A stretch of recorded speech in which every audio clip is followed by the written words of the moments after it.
Greetings, I'm Rob Chappers. I'm the captain. And we're at Andertons in Guildfordshire. And we're thinking too much. We've been thinking a lot because we've had really good experience at George Tripp's, haven't we? We have. This is the last video of our 2-day shoot. It's had an amazing couple of days shooting some killer new guitars and pedals and amps and all kinds of stuff. But we thought we'd save the best till It's been last. a roller coaster tone adventure here at Andertons. And over the last 3 videos, I've enjoyed the company of this sassy lassie and the classy chassis, this Falcon from Tone King Amplifiers.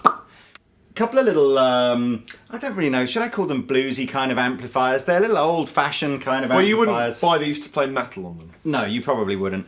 And I said to Rob, can we at the end of the day we'll grab these 2 amplifiers, we'll tell the guys a little bit about them, and then just use that as an excuse to jam. So we better get all the technical stuff out the way, tell you about these amplifiers, and then we can just jam. Well, my amp is a 12-watt bluesy rock amplifier. We've been using it in the past 3 videos, and it's been nothing but sublime. Yeah. You can get some really good, crunchy, warm kind of Clapton-y, Hendrixy lead tones, or you can get the sparkling kind of F-type clean tones. This is a brand called Tone King, which is an American-made brand, part of the Premier Builders Guild group. So really, really kind of low. When I say volume, I mean as in the amount of amplifiers they make. You know, it's very, very low sort of manufacturing quantities, all handmade, all in America. A chap called Mark Bartell, I think his name is. Real kind of tone freak for those old vintage Fender tones. So you might have seen a video that we did before of the 3 bigger amps he's got, the Imperial, the Metropolitan and the Galaxy, which all sounded amazing, but they were kind of working man's amps, weren't they? You know, loud amps. Well, this is loud though, isn't it? For 12 watt, is it Class A?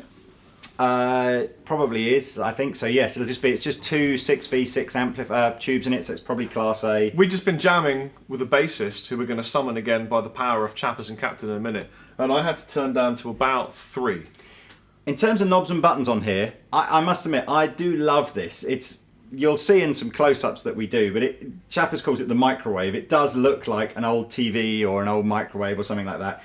I love it. Great big kind of knobs on it. They put the amp on its side, haven't they? Yeah. So it's standing up. That's right. I'll show you inside the back of it when we do some sweepovers as well. So we've got a massive volume control, a massive tone control, a 3-position voicing setting, if you like, that goes from clean to rhythm to lead. And they're actually very, very different tones. They're not just like a little tiny tweak on a tone. They're really big changes. And unbelievably cool as well. Unbelievably cool just from a pricing point of view. One of the products that Tone King are well known for is their Iron Man Attenuator, which is a big kind of power soak that goes in between the power amp and the speaker. Designed so that you can gun an amp and actually get a relatively low volume out the speaker.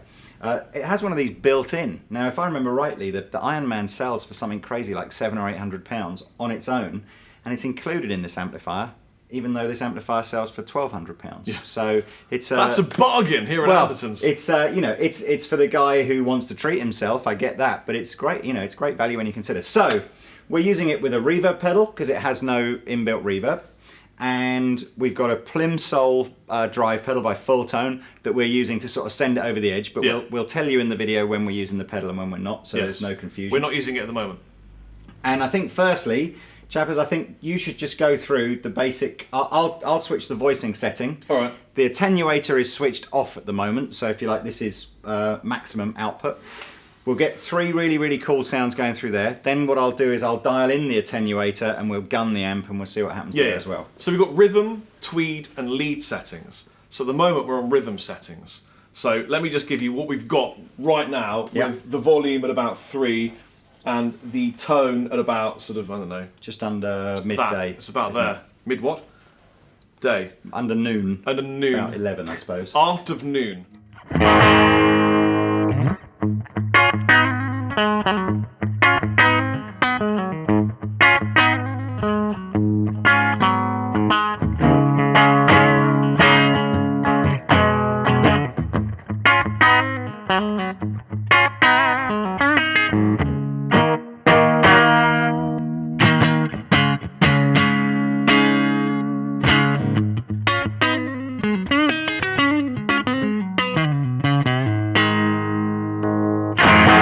If you didn't know, you would bet your house that had a 12-inch speaker in it, wouldn't you? You would. You would. And it's a 10-inch speaker. My house? Maybe not your house, but you'd I'd bet something less valuable than my house that was still important to me. No, it sounds big. It doesn't sound massive, doesn't it? How big is the speaker then? 10-inch 2 inches. speaker. Yeah, it's this big. No, it's a 10-inch speaker. But it sounds. I think it sounds amazing. Yes. So much fat bottom end. It just goes to show that size doesn't count unless you've got the size, and then it counts. The bigger the better. That's what she said. That's the song we've been working on. For our side project, Iron Puma. So that's the rhythm setting. You can stay there. I'll put my. Sure? I'll snake my Snake hand it in. Don't touch anything. What's this? This is the Tweed setting. So this should gain it up a little bit, but still in a vintage way.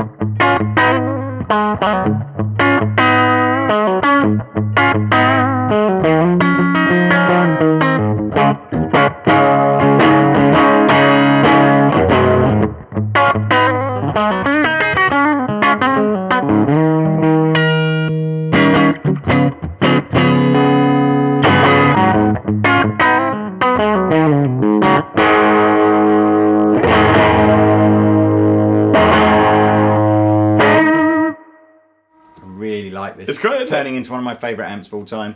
Let me hear it on the third setting. So what's this called? Lead. It feels like I'm in Indiana Jones, reaching for some kind of treasure. Lead. Oh, you can hear it. Yeah, now. rhythm tweet. It's just gunned into lead.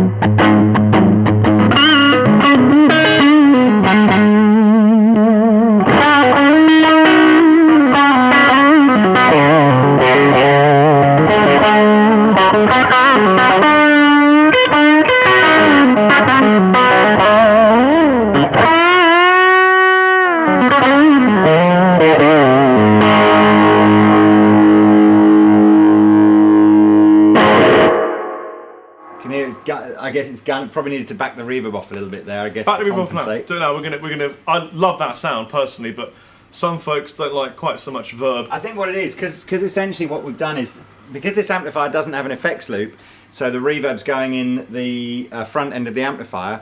As we increase the gain stage of the amp, if you like, the reverb becomes more overpowering. Yeah. So we do need to just we've backed off the reverb. Well, let me hit play a chord. Let me see. What I want to do now is just put a little bit more volume in. Or I can show you. This might be a good way to show the attenuator. Yeah, well, let me bring in the volume first. Oh, this might hurt. Make sure that we've got a good level here at the recording. So here's how loud it is. You tell me if we can deal with this.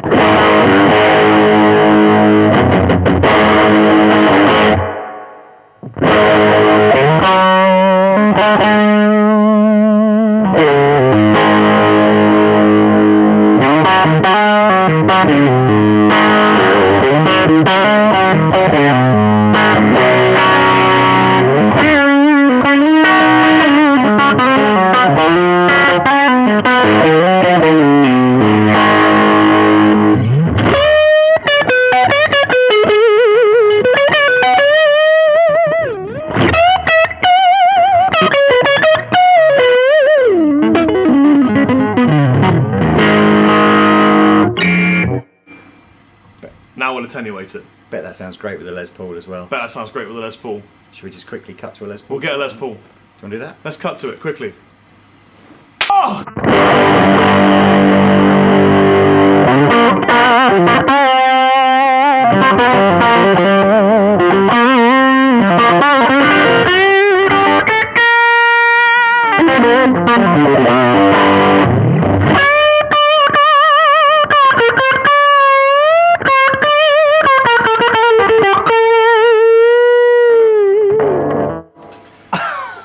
You were right. You were nailed on, mate. 5 that.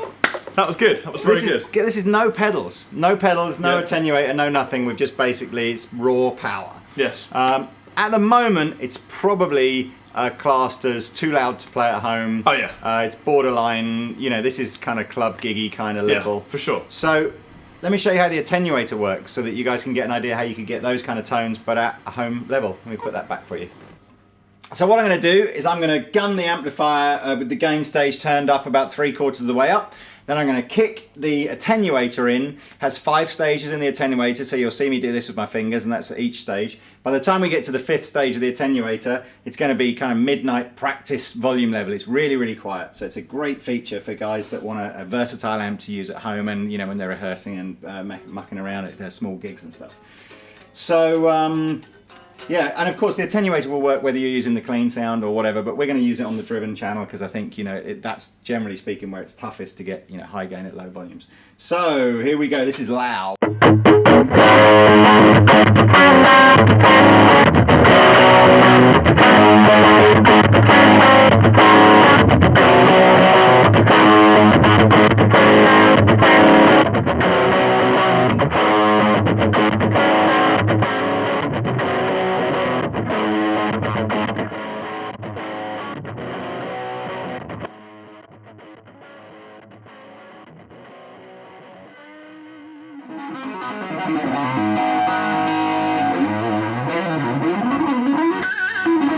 It's really, really quiet as well, isn't it? Pardon, I can't hear you with this roaringly loud amplifier behind me.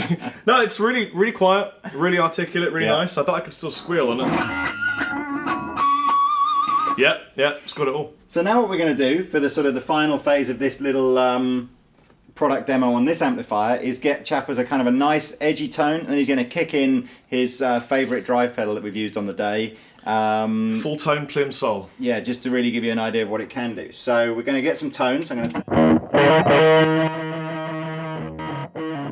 Where do you want the attenuator? Maybe, do you want to use the attenuator at all? Half. I would use about half of the attenuator. Yeah. Fun enough, I was talking to a guy the other day from quite a well-known band. I probably shouldn't say who it is because I think this don't know that the band's necessarily reformed at the moment. But you know, high-profile guitar player, and we were talking about attenuators. And I was always saying how I found most attenuators really sucked, basically, and I never felt they really sounded as good as. And he was saying most people miss the point with an attenuator. The point with an attenuator, in his eyes, was to take an amplifier that was giving 100% output and maybe just turn it down to maybe 70%. So you were still getting that speaker movement. Once you start to turn it down lower than, you know, like people want to use an attenuator to get it right down to kind of bedroom level and expect the amplifier to be performing like it does when it's super loud. It never really works. So I think we're going to use the attenuator on here at stage sort of maybe 2 or 3. 3. So... and then a mediumly gained sound, and then Chappers is going to kick the plimsoll in. So let's see what we can find. Shall I go back to the Tweed setting, do you think?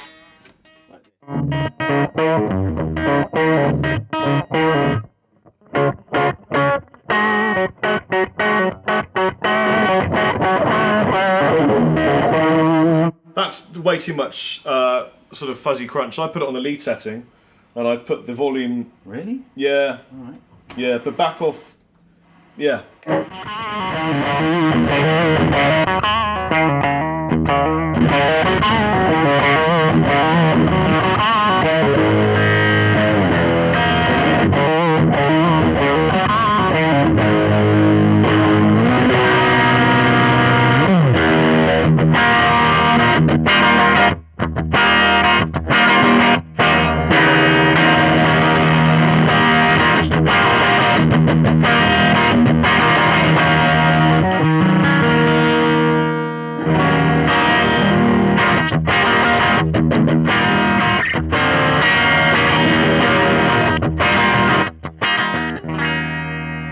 I like that. You like it? Yeah, I think it's really nice. Cool. Yeah. So I was playing so much, I didn't give you the feedback you required to know that it was sounding good. Well, there you go. That's your...